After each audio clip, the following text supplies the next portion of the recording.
अस्सलाम वालेकुम दोस्तों, कैसे आप सब लोग। उम्मीद करता हूँ आप सब खैरियत से होंगे। दोस्तों, जो बात हिस्टोरियन नहीं कह सकता कभी कभी वो फिक्शन राइटर कह देता है, लिख देता है, बोल देता है। ऐसी बातें मंटो ने कही थी, इसलिए अदालत तक उस बेचारे को घसीटा गया था।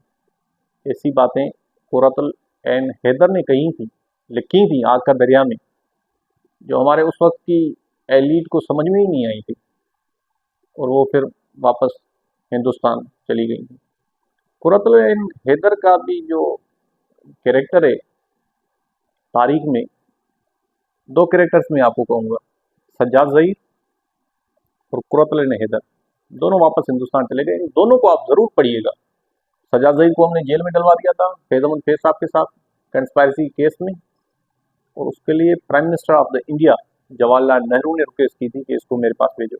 और कुरतुल एंड हैदर भी लंदन गई थी, यहाँ से फिर लंदन से वापस चली गई थी। ये दो कैरेक्टर लाजमी पढ़े, आपको पता चलेगा हमारी तारीख का, कितनी तारीख है हमारी तारीख। तो मैं बात कह रहा था कि फिक्शन राइटर वो बात कह देता है, वो खड़े पानी में, ठहरे हुए पानी में कंकर फेंक सकता है। ऐसे ही कंकर फेंकती रहती हैं टर्किश सोसाइटी में एलिफ शफक साहिबा। उनके पहले मैंने एक किताब पढ़ी थी, वो भी नॉवेल था, the island of missing trees. अब दूसरी जब ये मैंने किताब पढ़ी, मुस्लिम मॉडर्न एक सोसाइटी है, टर्किश सोसाइटी, कमाल अतातुर्क ने वहाँ पे वो रेवोल्यूशन लाया जो हम यहाँ सोच भी नहीं सकते।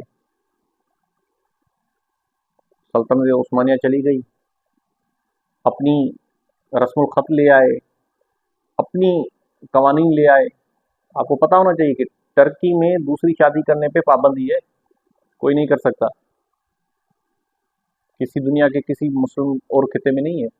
आप उसे माने ना माने, उससे इख्तलाफ करें, उसका एहतराम करें, वो एक अलग बात है, लेकिन वहाँ पे आज भी लोग अपने आप को कमालिस्ट कहते हैं, मतलब कमाल अतातुर्क के फॉलोअर्स, उसकी पार्टी के फॉलोअर्स, उससे प्यार करने वाले। बहुत इज्जत और एहतराम की नज़र से देखा जाता है कमाल अतातुर्क साहब को। एलिफ शफक साहबा ने ये जो किताब लिखी है, नावल है द बास्टर्ड ऑफ इस्तांबुल, बहुत ही खूबसूरत नावल है।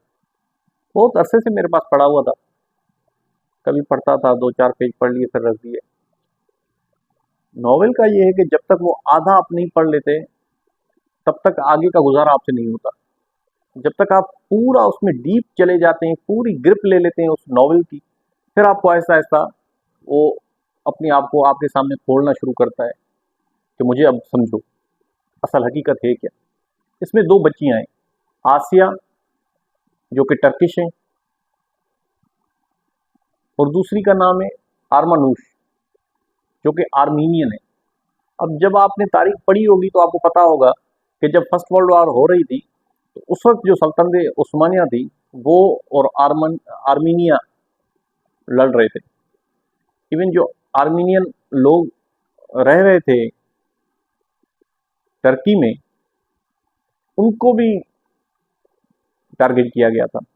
और ये बड़ी एक दर्द कथा है वहाँ की सोसाइटी की, क्योंकि पिछले दौरों में वहाँ पे यूनानी रहते थे, बाज़ंतीनी, सब मिलके रहते थे, आर्मीनियन, क्रिश्चियन, मुसलमान, सब रहते थे, साथ रहते थे। लेकिन फिर ये हुआ कि वहाँ से फिर आर्मीनिया और टर्किश का एक क्लेश चला। अब जो आसिया है वो ज़िलिया एक लेडी है, बड़ी बेबाक लेडी है, उसकी बेटी है। आसिया के बाप का कुछ नहीं पता पता कि कहाँ से वो पैदा हुई, इसलिए इस किताब का नाम रखा गया है द बास्टर्ड ऑफ इस्तांबुल। आरमानुश एक आर्मीनियन उसका वालिद है, यूएस उसकी मदर है जिनका नाम है रोज। वो फिर जब डाइवोर्स लेती हैं आरमानुश के वालिद से, तो फिर शादी करती हैं मुस्तफ़ा नामी एक बंदे के साथ, जो मुस्तफ़ा मामू होता है आसिया का, टर्क होता है। वो भी एरिजोना में रहता है, यूनाइटेड स्टेट्स में, वहाँ पढ़ने जाता है, वहीं पर रह लेता है फिर बाद में। अब इस तरह ये दोनों बच्चियां आपस में बन गई कजिन्स। फिर आरमानुष अपने रूट्स को तलाश करने के लिए निकल पड़ती हैं। उनको कहीं ना कहीं से पता चल जाता है कि मेरी जो आबा अजदाद के रूट्स हैं वो इस्तांबुल में, तो मैं इस्तांबुल जाऊँ, वहाँ पे जाके रहूँ, वहाँ पे जाके देखूँ। मुस्तफ़ा उसका वालिद होता है, स्टेप फादर आप कह सकते हैं, वो उनके साथ रहता है।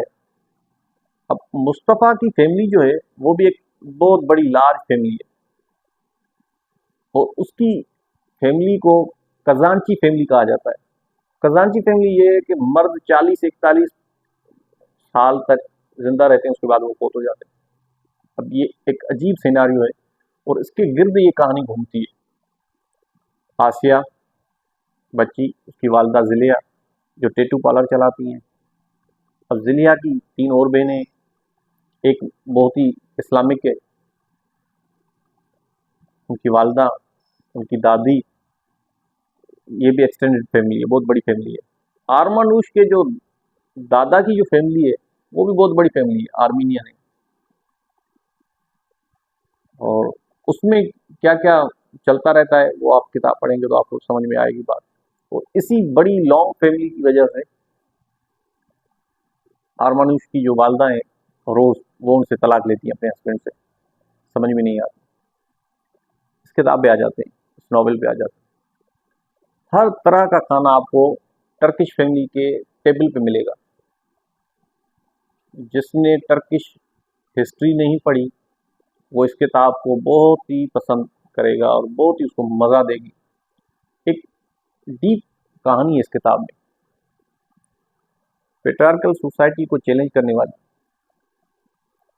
जैसे आपके सामने रिविलेशंस होते रहते हैं, आप हैरान हो जाते हैं कि इस तरह भी हो सकता है।